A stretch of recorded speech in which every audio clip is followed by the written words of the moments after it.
Okay, Blackham, what's good, brother? How you doing? What's going on? You good, yeah? Yeah, man, all good, man. So how you feeling, man? Looking forward to your fight? Boy, you know, this fight's coming up. It's been a long time since I actually had a fight with someone, so, boy, I'm going to test myself, see how I go. Yeah. Get me, get the training, the preparation. Yeah. I'm going to have about 5 weeks now, so I need to gear myself up, you know.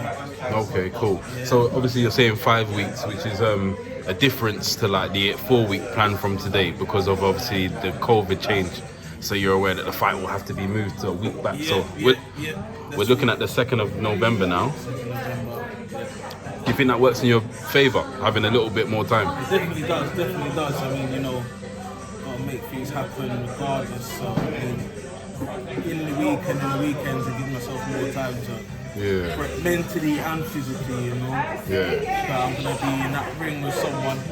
Okay, so like say you're doing a lot of MMA background training at the moment. Do you think that's going to be helpful to your game? Obviously, you know the champ Taf, yeah, WBC.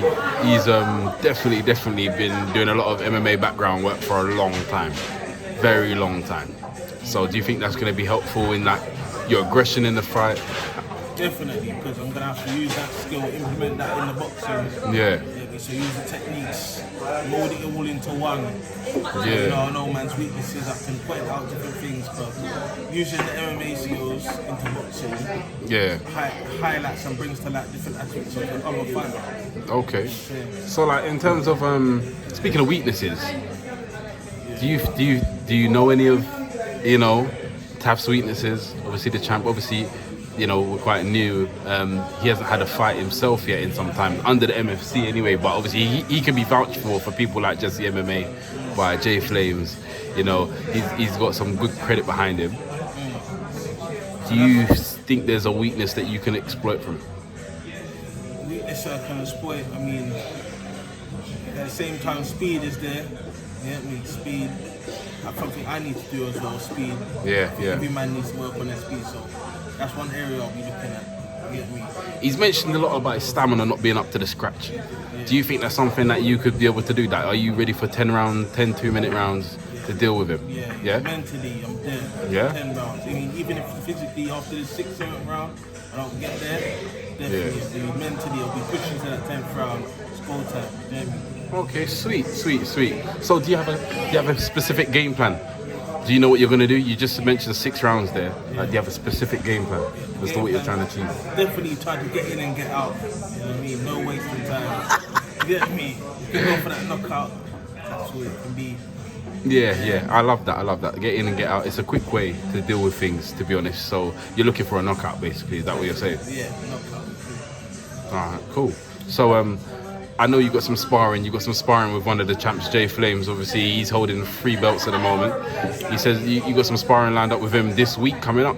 So, what do you think you'll be able to take away from that to use against WBC champ Taf?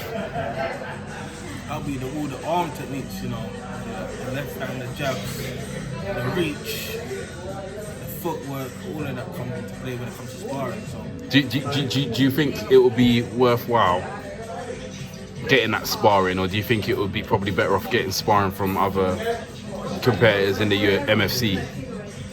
All round. I think that one there is good. You can also learn from everyone else, so I'm flexible. Yeah. I don't discriminate. Anyone that can learn any type of sparring, so I'm good to go. Yeah, that's good. That's good to hear, man. Okay, cool. So, what's your thoughts on the undercard? So obviously we got Billy Taylor. Obviously his record at the moment is obviously 0-3. So he's lost 3 times up against Loudmouth Sean. And Sean, has been saying a lot of crazy things, threats and so on.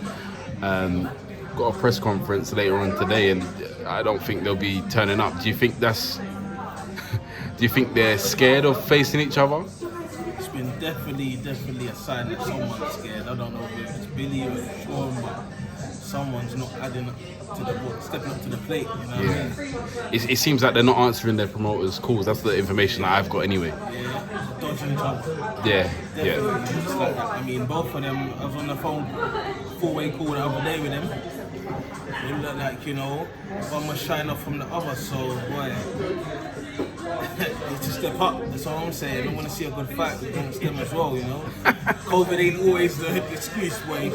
Well, yeah, exactly. You know what it is? I think because of the COVID situation, and these fights were obviously scheduled to happen in March, April times up till May, and because of the COVID situation, it's giving a lot more people time to think, which has put some doubt in some people's head.